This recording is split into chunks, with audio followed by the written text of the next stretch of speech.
Hey guys, it's Beth. Welcome back to my channel. So today's video is sponsored by Poshmark, which is so awesome. Thank you to them for sponsoring me. I've been selling on the Poshmark app personally since 2013, so it's been 6 years now.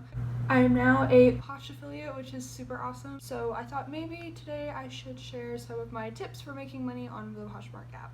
Tip number one is always make sure that you have good lighting when you're taking photos of your items. And I know that you're probably thinking, well, duh, Bethany, why would we not have good lighting for our photos? But you'd be surprised about the amount of people that have items listed that it's so dark and you can't tell if this item has like buttons or if there's a stain or if there's a tear or anything like that on the item, which is not good because of course you don't want to receive an item and it not be as described and then you have to return it back.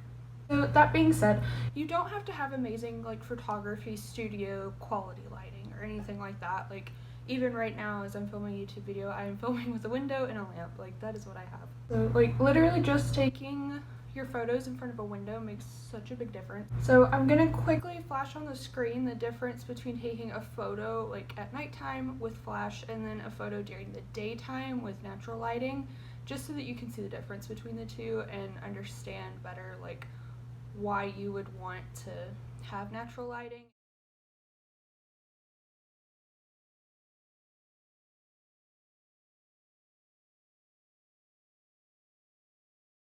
You've seen them, you're probably thinking, oh yeah, I might actually would want to purchase that item that has the better lighting and not the one that looks a bit dingy, if you will. But as I mentioned earlier, you want your customers to be able to see every single detail on your item just so that they don't miss like a tear or something being on the item, and also so that you personally don't miss a tear or a stain or some sort of detail that needs to be said in the description, because if you do that, people will start to think that you are a dishonest seller, and that is not what you want because you are not going to make sales and you're wanting to build like a repertoire with your customers, so you want to have a good reputation.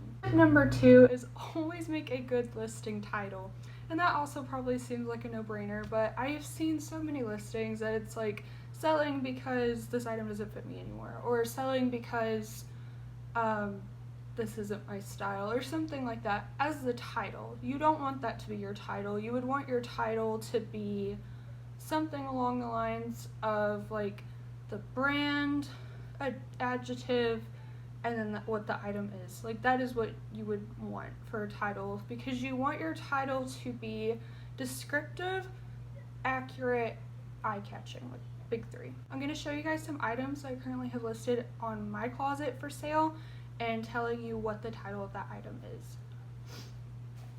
So the first item I have here is this white Nike tennis skirt. It just looks like this. And so that is the title of my item, is white Nike tennis skirt. Pretty simple. And then the next item that I have here to show you are these loafers, and these are by Coach. So the title of this item is Coach loafers. And the last item that I have to show you is this t-shirt that just looks like this, and the title of this item is a moon cycle tee. So like my rule is, if it's a big name brand, always put the brand in the title, because that is more like catching to people. Be like, ooh, that's J. Crew, or oh, that's, I don't know, Michael Kors, or that's Coach, or oh, look, it's Nike, Adidas, like, like that. So with the moon cycle tee, you notice that I didn't put the brand, a descriptive word, and then what it is. The reason why I did that is because the brand of that shirt is Maurice's, and Maurice's is not like a big brand in my opinion. I know that a lot of people do shop there, but younger people my age, I have noticed, don't shop there. Not that there's anything wrong with Maurice's, because I have personally shopped at Maurice's since I was in like the 6th grade, since I was 12. But they're not as big, which is a dumb. But like they're just not as big of a retailer as like, designer brands or like Nike or anything like that. Tip for titles is, if your item is a vintage item, like put that in your title. People are wanting more vintage styled items as of late, because that is what is in style. If you go on Urban Outfitters website, you will see that there is like, Levi's denim shorts that are like all torn up or whatever, and they're like a vintage fit or something like that, and they're not actually vintage, they're just produced to look vintage, and people prefer the authentic vintage thing. So just adding vintage to the item, like, but please make sure that it's actually vintage, don't lie about it being vintage, may honestly boost your shares and your likes, which are really, really important. This is going to lead to you having more sales because your item is getting seen more, so you have more exposure. Speaking of shares, tip number 3 is always share your listings and other people's. So I personally share my listings every single morning when I wake up, and I share them every single night before I go to bed. If I have time in the middle of the day, like around lunchtime, I may also share them just so that they are out there. Whenever you share something, you are moving your item back up to the top of the catalog, so it's not just staying like at the bottom where people aren't going to see it, because there are tons and tons and tons of listings on Poshmark, and it does take a while to filter through all of them. So if you listed something like on Sunday and now it's Wednesday, you may have to scroll through like 5 to 10 pages of listings to find yours, so make sure to share them. And then also, if somebody else shares your listing, please make sure to share back. That's just common courtesy. You're being nice, and you know, who knows, your share may lead to them making a sale, and then that would be great. Tip number 4 is make sure that you are utilizing your tools. What I mean by that is the Postal Service provides free poly mailers and boxes for you to just use. So what I do is I get on the USPS website, USPS, it's very confusing, anyway, United States Postal Service website, and I order boxes and poly mailers, like, I would probably say like once every 3 to 4 months. It just depends on how my sales are for the last couple of months and like how quickly I'm going through boxes. They are completely free. You do not pay shipping or anything on them. I'm going to insert like a screen record of me getting those on my phone so that you guys can see like what you're supposed to do and make sure that you are getting the correct boxes. I think that Poshmark changed it so that you could use any of the free boxes, but there's a certain one that's not the same as the other, so you can't use these, but you can use these. So like, I think they changed it, but if they didn't, like, I'll make sure to put that in there. Okay, so this is the Postal Service website. So you're going to go ahead and click on shop and then click on shipping supplies, and then you need to make sure that you click the envelopes that say priority mail on them. They're going to be the red ones that are shown later in this clip.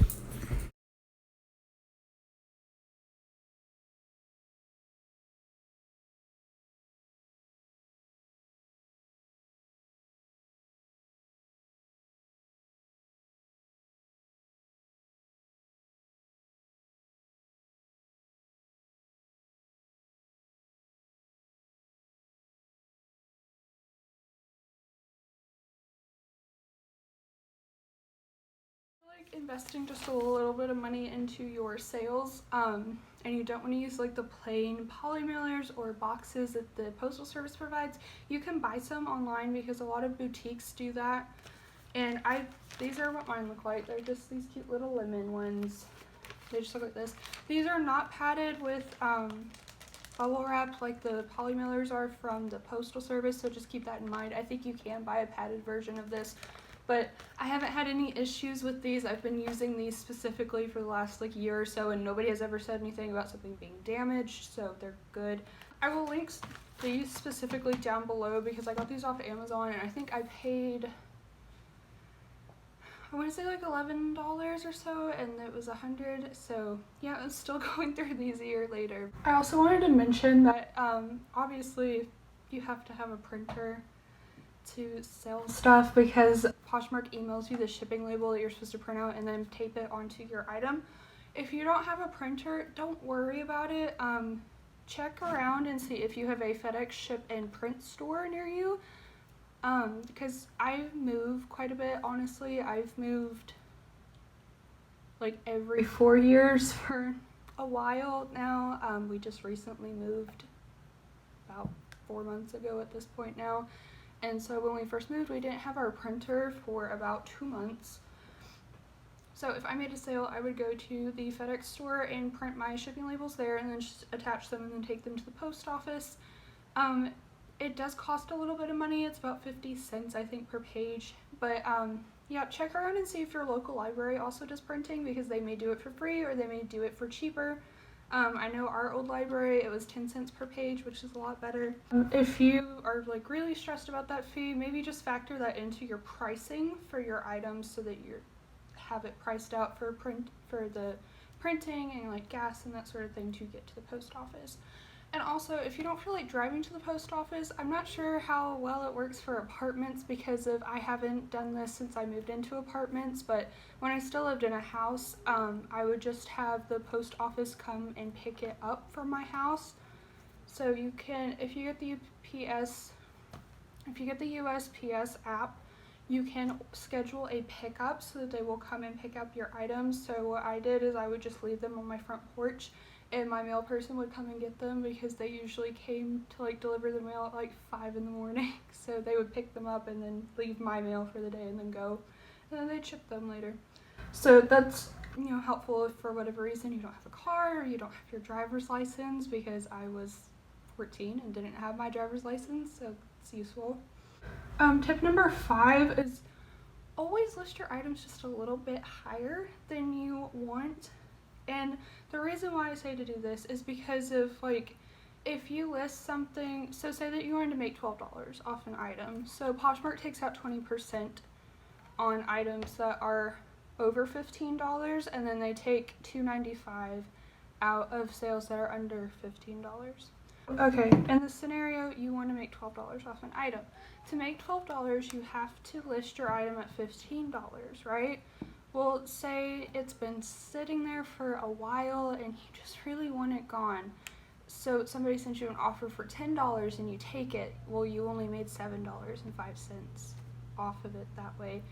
And that doesn't feel that great to make less than you wanted. So I would say probably list, if you have an item that you want $12 off of, list it at like $20 or list it at $18, so that you have a $3 to $5 range for negotiations. That leaves you a little bit of room, and who knows, you may actually sell your item for $18 and you'll make $14.05 instead of $12, and you know, who doesn't want like a little extra bit of money? You guys so much for watching. Those are all of my tips. I do have some more, so maybe I will make a part 2 to this video, but those are like my basic ones that I think are like most important. So anyway, thank you to Poshmark so much for sponsoring this video. I really appreciate it. It's really cool to actually get a sponsorship. Thank you guys for watching. Don't forget to subscribe. If you're here just because you wanted to learn about Poshmark, I also make beauty videos, so that is what my rest of my channel is about. So yeah, we'll see you guys here next time. I usually upload on Fridays, so yeah, bye.